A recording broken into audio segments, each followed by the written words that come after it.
Okay, guys. Johnny Davis. I will. Let me warn everybody that this is probably getting ready to get just a little bit crazy right now. Because Dave and I, we go a long way back and everything. So, we're gonna have a lot of fun here. I really appreciate you guys taking a moment to to be on the show today, guys. Can you bring the camera up just a little bit? It's kind of cutting off the top of your head. There you go. That's better. Oh my God, what's that? Oh, I'm sorry. Oh, that's Dave. Me. Dave, you're still as charming as ever. Thank you, brother. Thank you, man. It is always good to see you, brother. You know that, man. We go so far back. But what I want to do, Max, I'm gonna talk to both of you guys. Max, I want to have a conversation with you first, and then I'm gonna just stay right where you are, Dave, because I'm gonna bring you into it all the way, man. Going nowhere. Dave and I, we go just so far back, it's ridiculous. But anyway, we're getting to that. Max Griffin, the man with the plan, the man who just signed a new contract with the UFC. Max, tell us a little bit about that contract. Man, it's I've been fighting since I was young, and I've always wanted to, fight for a living. And I've been in the UFC since 2016.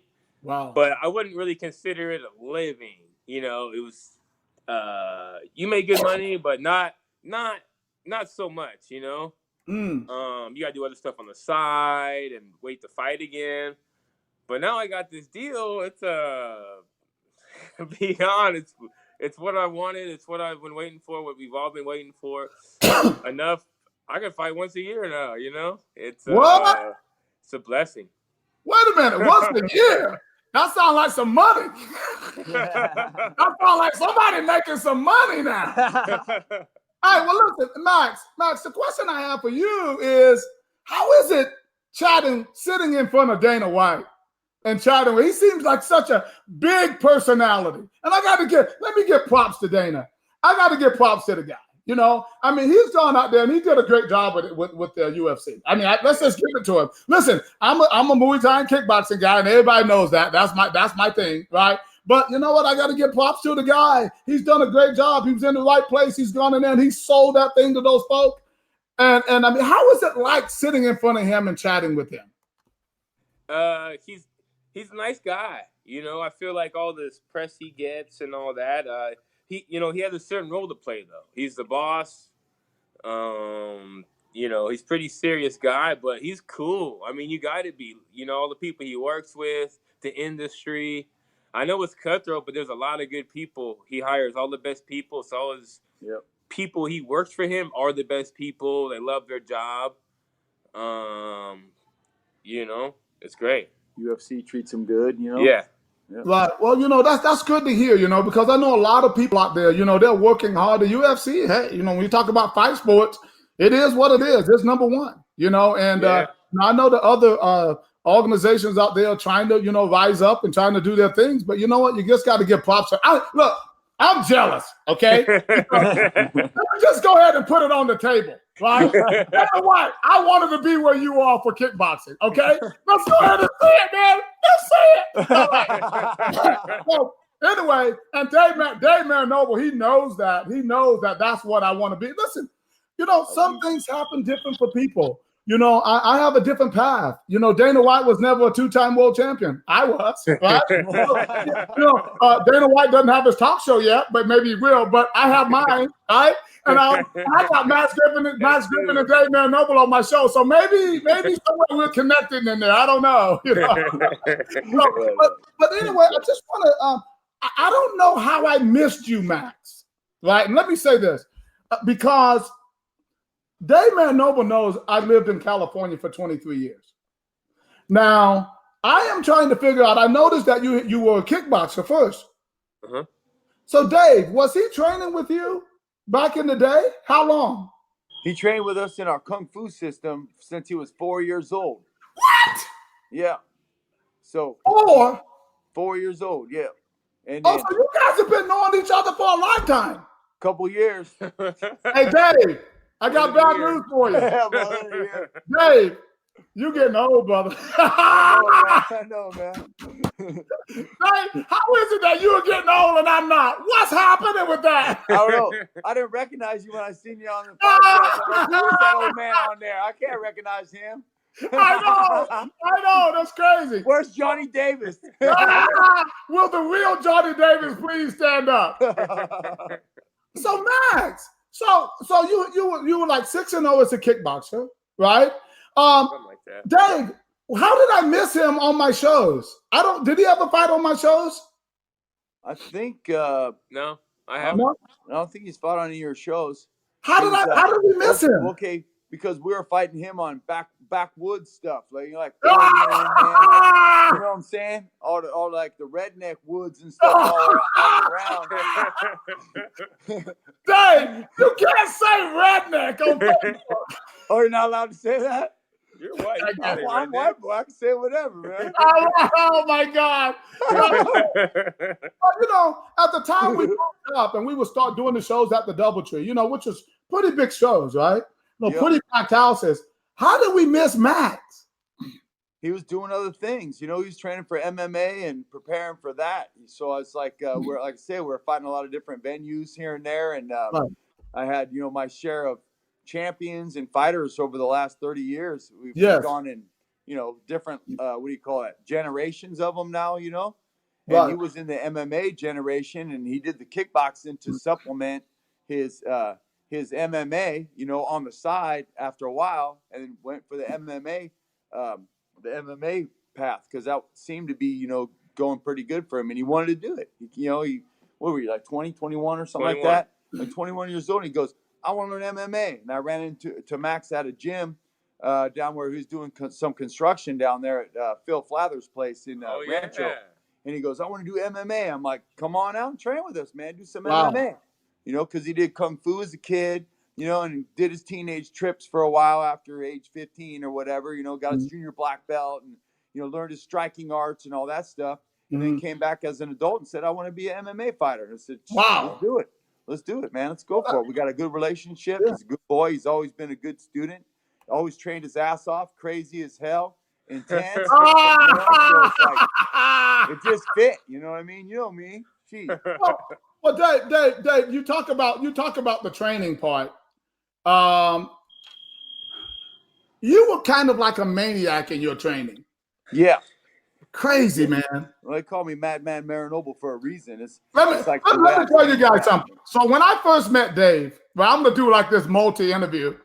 Oh, no.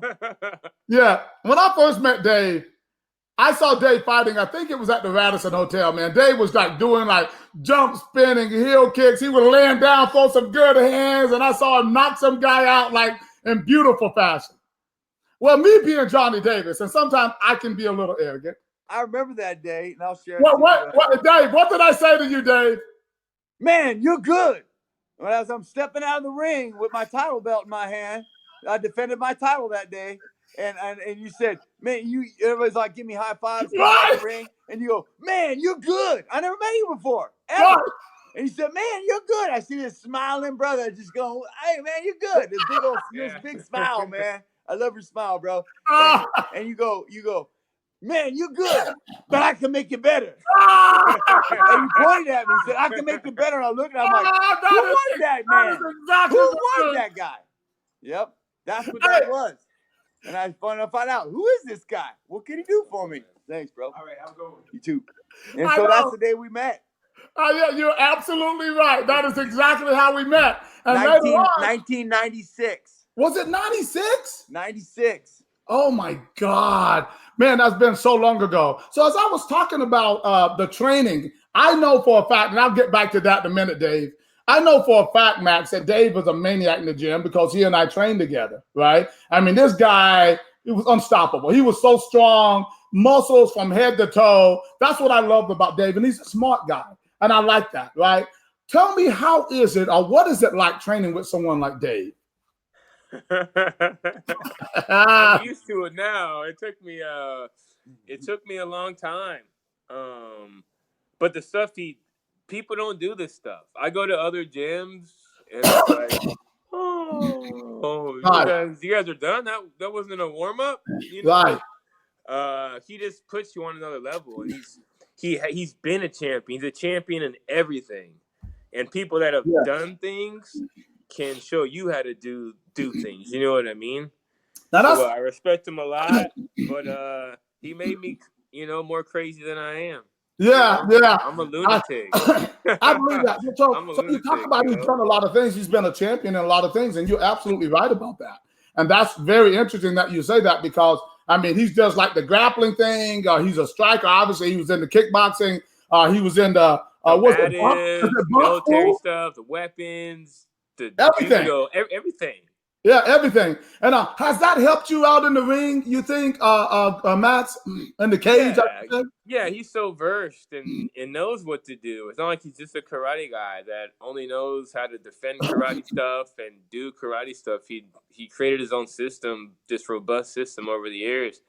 And we're taking out the best guys in the world, and the proof's in the pudding, Right. No doubt. So let's go back to Dave Marinoble. So Dave and I, we got the training together and everything, right? And I had this concept about teaching them about power and all of that stuff, right? And he said he tells people, Dave, what did I teach you anything about power? Yeah, man, you taught me how to knock people out. Yeah, Johnny Davis taught me how to knock people out. Wow. Well, and that's the thing. So Max, so when you knock people out, I will be smiling. There's a little of you passed down in that, Johnny. There's still a lot of you passed down in that, man. Hey, Dave, last week I had Jean-Yves Theriault on, and Jean-Yves Theriault taught me how to do it. That is amazing. It's perfect. That guy's a legend, man. Absolutely a legend, and it's absolutely great when you have that connection and things like that. Hey, Max, I want to ask you a question. A few years ago, not that long ago, you had some issues with your son. Yeah. How was he doing? He's great. He's doing too good, Yeah, he had surgery. He was born fine. Kaiser out here 8 years ago. Everything was good. Maybe you know how you go to the hospital every 4 days when you have a baby. But yeah, his pulse was kind of weak on his leg. It was just a normal checkup, but his pulse was kind of weak on his leg. Next thing we know, they called the doctors into the appointment, and then 30 minutes later, there's a helicopter there. Wow. They're like, we got to take him now. I'm like, what do you mean? Wow. They're like now, like the helicopter's about to be here, and they picked him up, flew him to San Francisco. They didn't let us go with them. You know what I mean? We had to drive. It was scary, man. When the side of your hands, and he went to UCSF. I think it's the Benioff Hospital, the Children's Hospital out in San Francisco. It's one of the best in the world for heart surgeries and stuff. Children's hospitals. But he was in there for about 2 weeks. We lived there for 2 weeks. Wow. And they fixed him, and it's a blessing. The doctors said they don't know how he survived, even to made it that far to day 8. You know what I mean? They didn't, Sure. His aorta, that's your main artery or whatever. Sure. It was closed all the way. Wow. And his body somehow made a way for him to work. They don't know. You know what I mean? All they know now is he's fixed, and he's a warrior, man. And well, Max, God blessed us, man. Well, Max, I want to ask you, what does that mean to you today? The fact that you are still fighting and he's around to actually see you fighting. Tell me, what does that mean to you today, man? It was beautiful.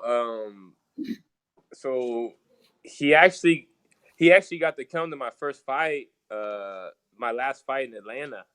Wow. Last month. It was his first one. He's been wanting to go forever, but I've been fighting in Brazil, Mexico. I didn't want him to go to those places.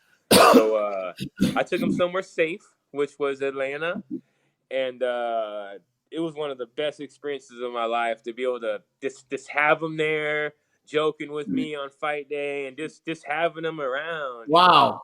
Just having him around with me and that good energy. Because it's hectic on fight week. It's a lot of emotions running high, but he just kept me calm, And It was amazing. I won the fight, and they actually got to sit at the tunnel where you walk out. Right. And he was with my lady, my brother, him. Were screaming, going crazy. So as I was walking out, we looked up, leaving the arena, and they were up there. It was beautiful. We got a picture of it. But that was so. Can't put in the words, man. When you were a kid, you probably dreamed of having a son. Is he that son? He is that son. When I say that, most men dream of having a son. Right? Yeah. I mean, that's just the way it is. I mean, great to have a daughter, and I have great daughters, right? But we dream of having that son. Is he that son? Yeah, man. I dreamed of being that dad, you know what I mean? To be just a badass dad that his son just loves. You know, my son is everything, man. Yeah, Julian loves you, man. Yeah. He admires his dad, admires him, respects him, looks up to him, man. Tries to be like him. oh, nice. Does, you know. Well, I know sometimes, do you ever see him at ringside when you're out there fighting? Can you kind of see that little push to say, "Go get him, Dad"? That might give you a little energy when you need it. Yeah, I think about him. I think about him when I come out and when I'm about to fight, and I always think about him. You know what I mean? He's in my heart. So is that why he didn't quit? You know what I mean? Right. He didn't quit. So Right. I can't quit. Yep. Well, tell me what would you say to other family members that might be going through something similar that you went through and stay focused on your career? Man, it was tough. You got to hang in there, though, and have faith. You got to believe, because it was all the way out of our hands. We had to sign a paper, all these waivers, but we had to sign this paper that said if he dies, we can't sue. That we can't sue. Man, that's heavy. They had to actually stop his heart so they could operate on it. If it's moving, you're going to mess it up, right? You're going to cut it in the wrong place. So they had to, freeze it, frozen. You know what I mean? Didn't work on it. So he was technically dead for however long they had to do that for. Honestly, they had, they had, him on the ventilator and breathing for him and stuff, but his heart was stopped while they were, repairing that. So, but yeah, there was even, a thing, Code Blue one time. Code Blue's, bad. No, that's bad. Code Blue. We're crying and shit, praying. Everyone ran over to him. And they did the operation on him, and they said it went well, but they said, hey, he's not going to drink milk or anything for 2 weeks. You know, just be careful on that. Once he opened his eyes, he sucked that bottle down in 1 second. 1 second. Not 2 weeks. You know what I mean? But now, he made the fastest recovery they've ever seen. He was supposed to be there for another 2 weeks. He was out in 3 days. His thing closed up fast. He's still fine. Now he's 95 percentile for height, weight. He's 90-something pounds. You know what I mean? He's so smart. Big dude, man. It's like his body knew he had that thing happen to him. So he got superpowers or something. And yeah. Now he's Wow. Amazing, man. Wow, that's a very inspirational story, and a lot of people, need to hear that kind of stuff because sometimes people don't realize that they're not. They think they're the only ones that are going through something, and that's not the case. No. And people like you who are in a spotlight position, you can tell them things that might inspire them. And help them get through it, because I'm sure a lot of people probably did not know your story about your son. So maybe that might just help somebody, along the way. Let me get back to Dave for a minute. Dave Marinoble. So we go to China. Which time? I've been there 3 times. I know, but the time you and I went to China. I remember that. Dave and I go to China. All right, so we're there for this big Sanshou type, fight, right? And it was all television and all this. So Dave had to demonstrate with somebody in the ring what he was going to do, right? And so he, in Sanshou, you can throw the person, you can throw him. I said, Dave, do not throw me, do not suplex me, do not drop me on my head. What do you think happened when the camera's there and the people are there? Dave picks me up and slams me on my head on a suplex. Hey, he's done it to me too. So, I feel your pain. Oh my God. Hey, I was mad with Dave the whole trip. He's so mad. You wanted to kill me, Johnny. Remember we were gonna kill each other in the room. Oh yeah. We videotape it. Remember? We're gonna kill each other. Let's videotape this. I put the video camera on, so let's videotape ourselves killing each other. Yeah. Dave and I, we went out in the hotel, man. We were going out. It's out of love, right, Dave? Dave, you and I did something back in the day as well. Is that we had a battle with Rudy Ott. Rudy Ott is one of our IKF PKB promoters, a great trainer over there, world champion. In that world champion as well, and tell us a little about what that little series of what happened in that with you and Rudy Ott when you guys had your first fight and then your second fight. Gotcha. It was a funny thing because I just talked about I trained in just about everything, man. I was boxer, kickboxer, jiu-jitsu guy, judo, kung fu, street fighting, military combatives, man. Whatever I can get my hands on, I made it my life, Yeah. And so the IKF. The International Kickboxing Federation knew me as a professional kickboxer. I was a kickboxer, I didn't grapple. I didn't do jiu-jitsu. I didn't do sand chow, all these different things or whatever, And so I heard that there was a fallout for this fight for the world title against Rudy Ott. Some Russian guy fell out of the fight or something, and they had an opening for a middleweight fighter. And so I called the IKF and I said, hey, I'll fight the guy, man. I'm a freaking world champion kickboxer. I'll beat this guy's butt. I watched the guy fight before. I really thought I was going to knock him out really easy. You know what I mean? And it's like because he had really not a lot of good boxing skill. And Johnny Davis taught me how to knock people out, so I could knock him out too. And then and so we went and we fought. And let me get back to that. The IKF would not approve that fight. They said, no, you can't fight San Chow, man. You're a kickboxer. He's gonna. All the press had to say was, Marinoble's gonna get thrown around like a rag doll. There was all this hype about this stuff, how I wasn't gonna be able to hang with this guy and all that stuff and everything. Well, anyway, so I sent all my jiu-jitsu tapes and stuff like that. Me fighting at the world championships, man, and grappling and doing all this different stuff. And I sent the videos to the IKF. And so the board of directors looked at the videos and said, hey, all right, you can do this. So they set the world title fight up and set for 5 rounds of San Chow fighting. So up to fight, I trained everything, feeling pretty good. And then went up there, I fought. I lost the decision to Rudy Ott. It was my first professional loss. I was 17-0 at the time. Then I was 17-1. And I was like, damn, everybody's like, oh, you okay? Pat me on the back. I'm like, hey, I'm a fighter, man. You win some, you lose some. Right. Whatever. I said, I'll get it back. And I shook his hand after the match. And I said, oh, and by the way, I cut him in the second round, smashed him in the first fight, outboxed him. But I took a pretty nasty knee, man. And it kind of took a little energy from me. So I couldn't finish the fight. You know what I mean? I finished the fight.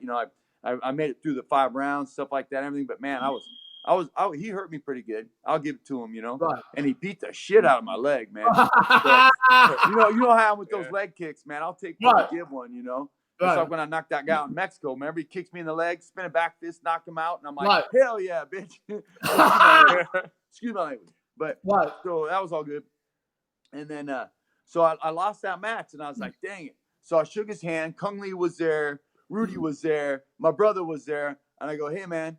And truth be known, I had 5 stitches in my arm, in my arm. And the athletic commission, I just put a little sleeve on my elbow. Yeah, like a little band thing like that. I got a little tennis elbow, I'm cool. And so I fought anyways. I still freaking cut him in the second round. You know what I mean? And it was with my right hand. I just couldn't extend it because the stitches were in. And so anyways, it was a good fight. So I shook his hand and said, hey, man, rematch? And then Kung Lee goes, you know how he is. He goes, anytime. I'm like, Dave, why do you sound like that? Why did you have to get all kind of feminine or something like talking about anytime? What's up with that?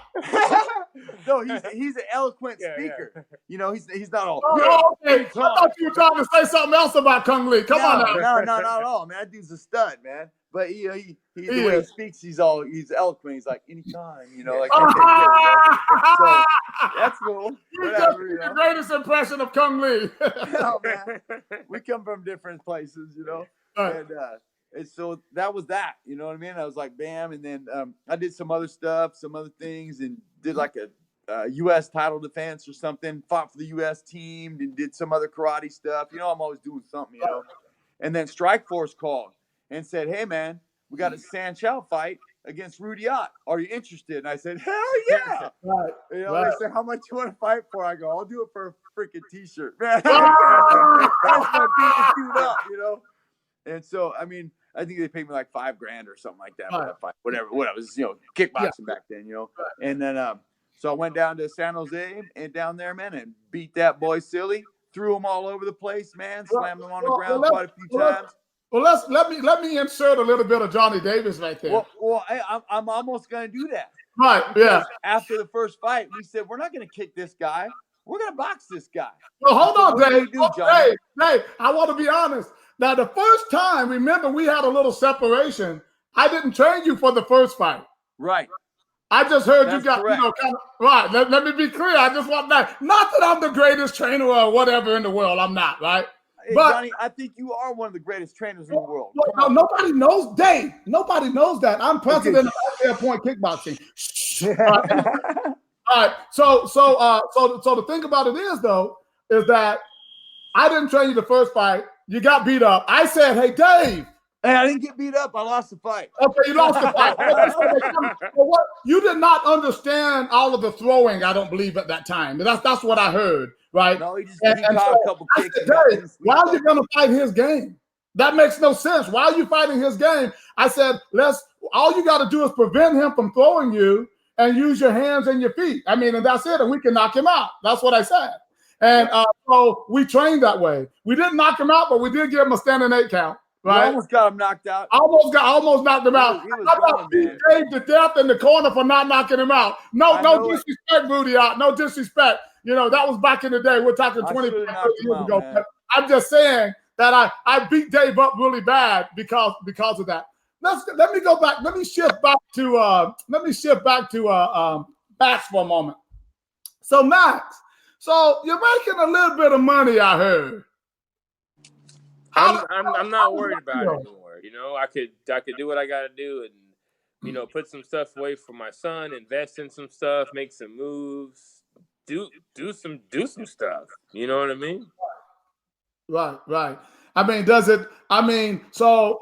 Dave, back to you for a second. Dave, do you wish we'd have had that money or could get that kind of money in kickboxing? I'd probably still be fighting, Johnny. Hey, it's such a great sport. It's just a great sport. It's such a great sport that I feel like we deserve that kind of money. But it's people always, I always have a good friend of mine who always tells me, Mahmoud, always tells me, people are so funny with money. And they are. Every time we get somebody in a good position that maybe somebody gives them money, they go and they throw it away. They go and blow it. Right. And it's really a tragedy when that happens to our sport, because really, to be honest, our sport is really deserving of that kind of money. But it is what it is. So I know you don't care as much now, Dave, because, you got a fighter right there, who's kind of doing some big things. Let me ask you a question, Dave. What is it like working with a guy like Max, has been with you since he was 4 years old? How proud are you of him and now pursuing his dreams and seem to be accomplishing them? Super proud. I have daughters. I have no sons of my own with my wife. And, and so it's like having my own kid do this stuff. You know what I mean? And we've known each other so long, and I'm proud of him. And when he was a kid, I knew he had something special in him, and then I didn't see him for a long time, and then he came back as an adult, and he still had that special charisma, and so I was super excited to see how far we could actually take this beast, man. You know what I'm saying? I want to be clear. You're champion, man. I want to be clear. You talk like you like him or something. Hey, we got to spend a lot of time in hotels together. We got to get along. Oh, is there a news flash? See, we're always at odds. Always at odds. I know. He's a good boy, man. Good student, good man, good father, good training dude. does whatever he's told, man. And that's what a coach wants, man. It's like, look, I need you to do this so you can perform this. And they might not understand at that time. Remember, you taught me a lot of stuff like that. Yeah. You might not understand it right now, Dave, but later down the road, you will. Because my old trainer, my first trainer, James Kane, told me, hey, man, you're an amateur fighter. Get your rounds in. Get your experience. Get some ring time in. Get some competitive ring time. And that day when you told me, hey, you're good, but I can make you better, you took me and you taught me how to put people out of the game. Taught me to knock people out. It's like, no, this is a pro business here. You get in there, you take care of business, and you knock that dude out. You don't give him a chance to hit you. And that's what he's doing now. Right. He's training to finish. It doesn't change your pay. Right? You can get in there for 5, and back in the day it was 12 rounds for us, right? And if you sign the contract to get paid XYZ dollars and you knock them out in 1 round, your pay is still the same. Now, the great thing about this today is that you guys get knockout bonuses, right? Yeah. 50 grand, man. Matt, have you ever gotten one of those knockout bonuses? We actually got a fight of the night bonus, which is the same pay, 50 grand. No, $50,000? An extra 50,000. Oh my God! Yeah. Hey, well, my advice is make sure you have a good accountant. And like you said, put that money away and make sure that you have a good accountant because the taxes will kill it. I'm telling you, it will kill you. So you definitely want to took down Al Capone, didn't it? Taxes, something like that. Dave, I know in the past that you've had a few health scares with Max. Tell us a little bit about that. Health scares? Yeah. What do you mean? Like what? Were there any health scares with Max? You mean like injury-wise? Yeah.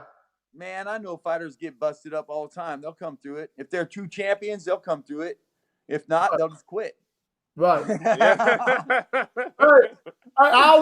One of the things I always get on Dave about it, I'm talking about health. You see his nose, guys? He's got his nose cracked. Dave, your nose. Dave got his nose cracked. I don't see his nose. No, Dave, your nose. My nose. Dave always covers that nose. I said, Dave, are you gonna ever get that nose? He said, nah, probably when I'm in the retirement home.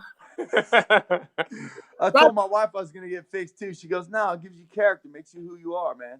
I said, okay. Hey, speaking of Elizabeth, how is Liz doing? She's doing fantastic. She's vacationing in Florida right now with my little 5-year-old and my mom at my mom's house. So she'll be coming back on Tuesday.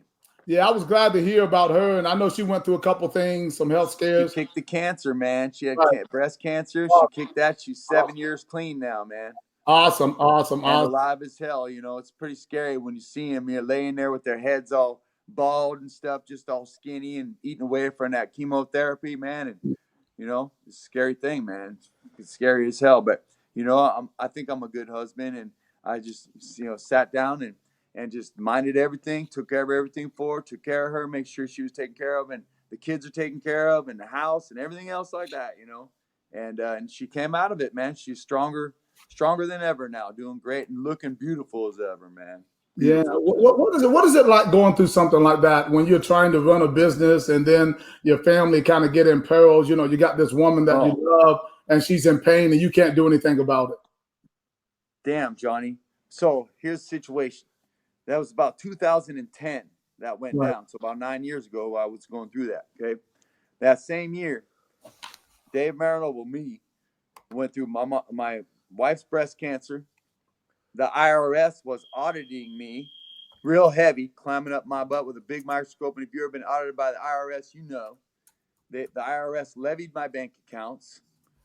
Me and my brother got in the biggest fist fight of our life and separated ways for about 4 years. And it was like super stressful. And the the county district attorney was prosecuting me for kidnapping and false imprisonment for apprehending a thief who had robbed my school. I remember that. On the ground and called the cops. Right, a lot of publicity. I had to go to court for that. So that's five pretty intense things going on at the same time. Unbeknownst to me, I had torn my pectoral muscle in half, 50% of my pectoral muscle right here. It's back now. See, that hurts. Yeah. So I was sitting on a chair, and I told my wife, "I think I'm having a heart attack. Damn, my chest hurts, man." She goes, "Oh my God, oh my God." It does. It feels like that. Yeah, it turned out it was a torn pec muscle.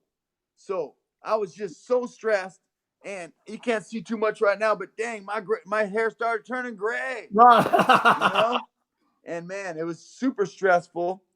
And I have to say, all I could do at that time, like Max was talking about, man, it's out of my hand. I can't do anything about it.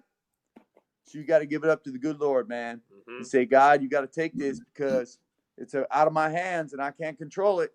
And you know, as being a fighter and a man who's in control all the time, myself, Max, yourself, being an ex-champion and stuff like that, that you got to feel good, man. You know, you got to feel good about what you do, and you got to feel right about it, and you got to trust in the Lord. And when stuff gets out of your hand, you got to understand you can't control it. And, you know, we like to control everything. You know, I do. I'm like, I'm in control. I got this handled, you know. And you just got to give it up, man, and surrender it. You know, that's pretty much how I got through that kind of stuff. And now, how much stronger did that make your relationship? Sorry, me? How much stronger did that make your relationship going through something like that together? Oh, super strong, man. I mean, my wife, definitely, man, for sure. And I would say me and all my relations with people, you know, because they seen me, I needed help at that time. And usually I'm the person who helps everybody, you know. Right. But, you know, I got my fighters, man, my boys coming up, man. Hey, coach, how you doing? You know, hey, what's up? You know, talking to them, just talking to them like bros too. You know, like bros do, man. Like I need someone to talk to sometimes. You know what I mean? I don't always have to have an associate or a business deal or a business venture, man. Just that's what I like about fighting, man. Fighting it's so close. It's so close. You can't get any closer than that, really, you know, except for with a woman, you know what I mean? And right. It's like, and so there's a bond that gets developed there that you just can't break. I don't care who it is, man. You know how many vultures came after Max? Man, come sign with us. Come sign with us. Right. Hey, you know what our contract is? Me and Max's. What's that? Right here. Right. Wow. Right here. Wow. That's it, man. Still here. We don't got no paperwork, man. I ain't say, you know, you're gonna sign 10% of your stuff and da. All that, man. It's, you know, it's our word, it's our bond, man, and that's the kind of stuff that you just don't break. You know, on my deathbed, I hope he comes and visits me and says, "Hey, you've been a good teacher. I love you." You know what? That is what I was going to ask you about. You know, because a lot of people, you know, get into all of these big contracts and all that. Really, it's about loyalty, and that's the way I deal with a lot. I do have paperwork with a lot of my people, but you know, that I work with across the country. But I tell you what, it really requires a handshake and loyalty. That's right. So, hey, Griffin, I just said Griffin. You know, by the way, Max, you have such a great fight name. It is ridiculous. Max Griffin. Hey, Johnny, he does not have a middle name. Huh? He does not have a middle name. It's just Max Griffin. That's all he needs. That's it's it. kind of like that. You know, it's such a great fight name. Man. I mean, thank your mom for naming you that, right? That is awesome.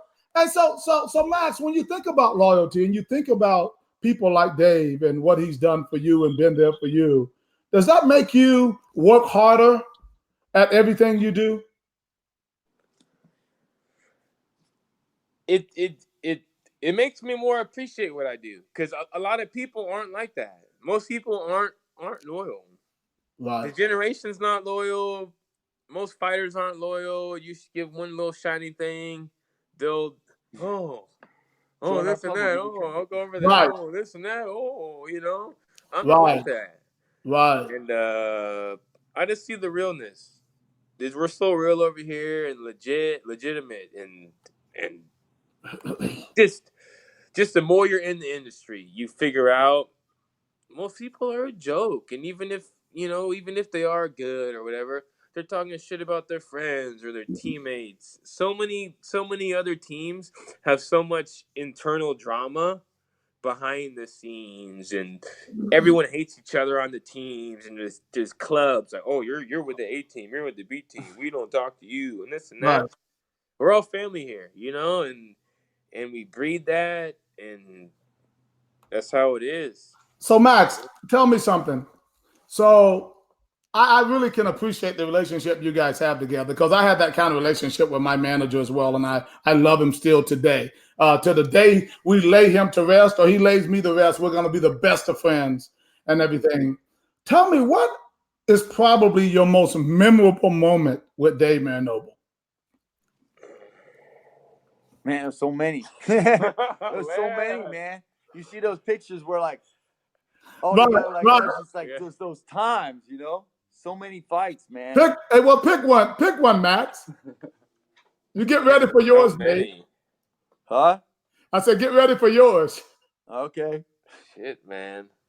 Just pick one. What's one of the most memorable times that you've had with Dave? Hey, don't say nothing that's going to get you in trouble later. Man, there's Uh-oh. None. There's none. He's feeling it. None. There's never been a memorable time. I know. Hey, well, listen, the thing I know about Dave is that he's a crazy guy. Dave went over there. Dave, you remember all those Rolex watches we ended up buying while we were over there? Dave, we came back with all these counterfeit Rolex watches. Hey, bro, we thought we were bling bling, right, Dave? Oh yeah, man. Dave, here's a good one. You remember when we were on the Great Wall of China? Yes. What do you remember what happened with the little kid? What happened? With the little kid. I don't remember. What happened? I remember the little kid comes around, the little Chinese kid, he comes around the corner and he starts screaming. Oh yeah. What happened, Dave? When he pointed at us, like, because we're weird looking, right? You remember what happened? You remember why he was doing that? Probably pointing at you. Exactly. Max, I said, never seen one of those guys. I said, yeah. I said, what's wrong? What's up? He said, he's never seen black person before. I said, I didn't know I was an attraction. I mean, the kid was just yelling. Like, he was pointing. I remember that now. You remember, Dave? Yeah, man. I was like, dang, I've never seen a black person before, man. Yeah. Crazy. I'm like, I've never seen a before, you know? I said, I need to get back home, man. Yeah, that's when you wanted to leave. Hey, you remember I wanted to leave, right? Yeah. Because, well, my wife was pregnant, right? And she was due at any time. So I was really concerned. So I said, you know what? We're done with the business. So they wanted to take us on all these trips and all of these places. I said, no, I got to go. You know, it's time to go. So let me just, I want to ask this question to kind of, you know, close this thing out, because I don't want to take up too much of your time. But Dave. My phone might die soon. Okay, so we're almost done. So Dave, so when it's all said and done, brother, all the people that you've trained, all the people that you work with, all the energy that you give people like Max, how do you want to be remembered in this game? Kind of the way I am right now, I guess. You know, it's I'm respected. That's what a man really wants in life, I think, is to be respected, you know, by his seniors, peers, and subordinates alike.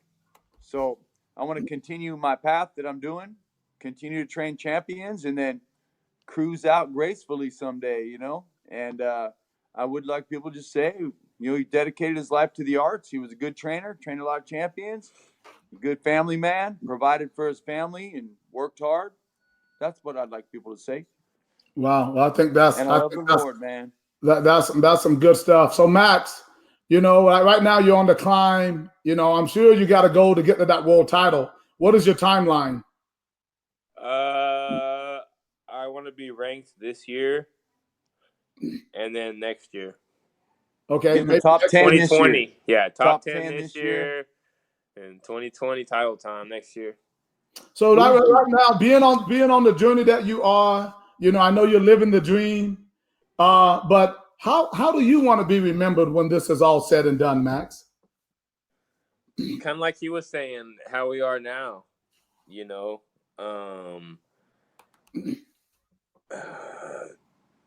Just how I am now, respected, helpful. I help everybody. You know, I do a lot of stuff for the community.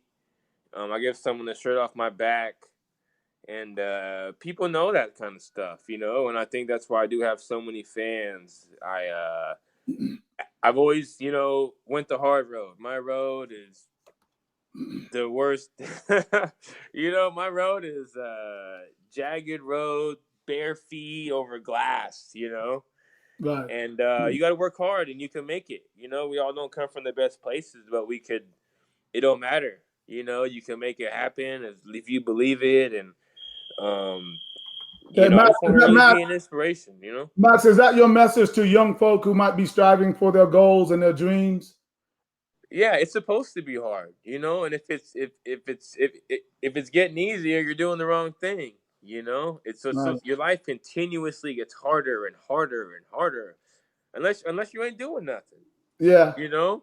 But yeah, if but you're working on goals, you also gain a lot of wisdom. You also gain a lot of wisdom through that, and so and some of the decisions that you make as you get older and wiser, it might get a little easier. I agree, but like now, like say how I am now. I couldn't do this 10 years ago. I would have spent all the money already. You know, Right. I'd be out the clubs, you know, I'd be Right. driving these nice cars and, you know, acting the fool and that. But now I did that when I was 16, you know. So now I'm a little more wise and, you know, that's life now. Right. Well, I tell you one thing. This has been an absolute delight and talking with you guys. It's nice to be able to see guys who are rising to the top of the game, right? And guys that I know that I'm very proud. Dave, I am so proud of you. We're friends, brother. Come on now. We're always friends. I know. But listen, I had to call your wife to call me, to tell you to call me, friend. I got a busy schedule, man. I got a busy schedule. I look at my phone. I know you do, Dave. I know you do, brother. You know, like we've always been, Dave and you and I have always been like this. We're both fighters. We're both passionate, right, about what we do. We have always been. But Dave, you are a true talent. You always have been. I know that for any fighter to be under your wings, man, they are blessed, right? Matt, I know that you're going to continue to rise, man. Just give it 110, whether you make it or not.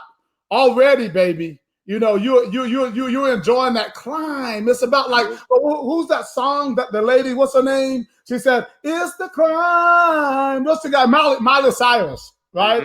Listen to that song. It is a very inspirational song about life and living. Is about the work, about the day to day. Yeah, the journey, man. You gotta look at it's like going on a road trip and not looking out the window. What's that again, Matt? You gotta see the sights, you know. Or otherwise, you're gonna be in their deathbed. Like, what happened? You know, you gotta enjoy the fruits of your labor and enjoy the blessings around us all the time.